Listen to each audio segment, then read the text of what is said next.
Halo semuanya, perkenalkan nama saya Samuel Wisely NIM C241900074. Pada kesempatan ini, saya ingin menjelaskan mengenai PCR, Polymerase Chain Reaction. PCR adalah suatu teknik untuk memperbanyak atau mengamplifikasi bagian DNA yang akan dianalisis. Jadi setelah kita lakukan isolasi DNA, tentu kita sudah mendapatkan sampel DNA yang mau kita analisis. Namun, jumlah DNA yang terkandung masih terlalu sedikit sehingga analisis tidak dapat dilakukan. Prinsip dasar dari PCR cukup sederhana, yaitu pertama, PCR merupakan reaksi siklik atau bersiklus. Satu siklus dari PCR terdiri dari denaturasi, anealisasi, dan elongasi. Denaturasi merupakan proses pembukaan untaian ganda DNA. Anealisasi merupakan proses pemasangan primer pada ujung 5 aksen bagian DNA yang menjadi target kita.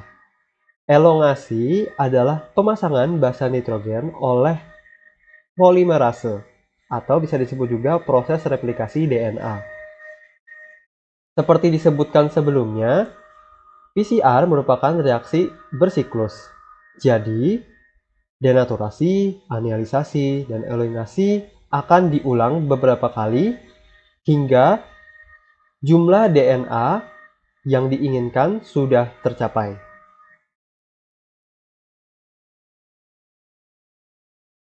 Saat ingin melakukan PCR, terdapat beberapa hal yang harus disiapkan, yaitu menyiapkan enzim dan buffernya, air distilasi, DNTP, atau bisa disebut juga basa nitrogen sintesis, ada primer, ada template DNA atau sampelnya, dan juga DMSO. Langkah kerja dari PCR adalah pertama dibuat terlebih dahulu campuran PCR dengan menyampur air distilasi, buffer, DNTP atau komponen basa nitrogennya, template DNA, primer, enzim, dan DMSO ke dalam tub PCR. Setelah semuanya dicampurkan, tub PCR di-vortex. Setelah di-vortex, tub PCR tersebut dimasukkan ke dalam mesin penyiklus suhu. Penyiklus suhu diatur agar suhu dan durasinya sesuai siklus PCR yang ingin dilakukan. Hasil PCR dielektroforesis untuk dianalisis. Untuk mesin penyiklus suhu ini akan menyesuaikan suhu dan durasi yang diperlukan agar PCR dapat terjadi. Denaturasi, anealisasi, dan elongasi memiliki suhu dan durasinya masing-masing.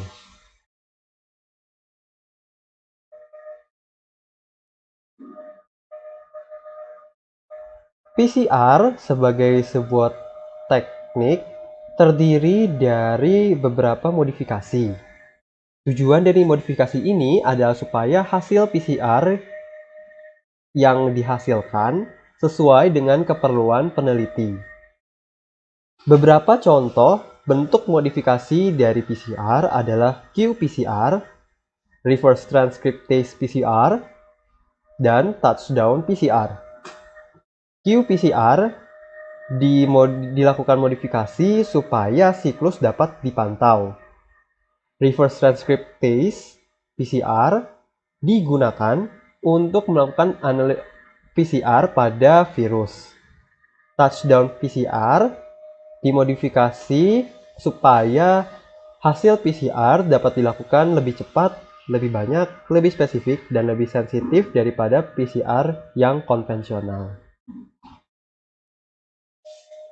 Demikian pemaparan dari saya tentang PCR, Polymerase Chain Reactions. Mohon maaf apabila informasi yang saya paparkan masih kurang. Terus semangat untuk menggali informasi lebih lanjut. Terima kasih.